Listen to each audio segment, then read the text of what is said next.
ही वार है कोटा छो कोन थी सके कोटा ही वार है उमरकोट छो कोन थी सके उमरकोट ही वार है राजेंद्र नगर छो कोन थी सके ही चट्टगांग छो कोन थी सके ये छा है उमरकोट जी तो खबर अथव कोटा भारत जो हिकिड़ो शहर है उन शहर जो नालो हाणे पइजी वियो आहे कोटा फैक्ट्री फैक्ट्री फैक्ट्री कान्हे उते कोटा में रुगो पढ़ाई ट्यूशन ऐं एकेडमियूं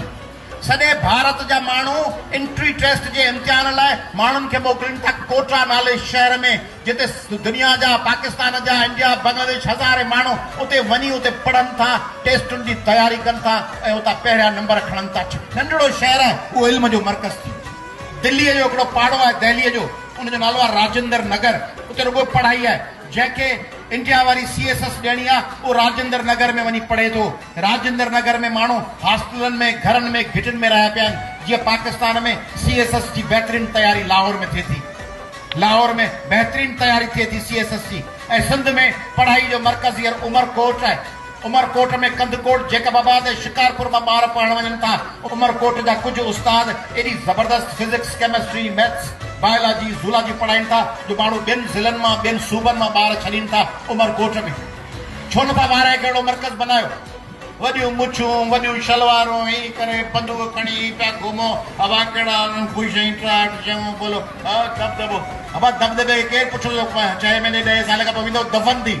पोयां कुझु कोन थो पोयां सॼो घर पियो पिनंदो पढ़ाईंदो त सॼो घर चढ़ी वेंदो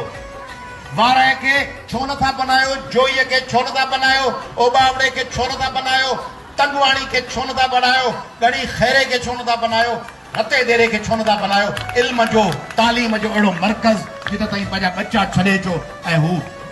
NTS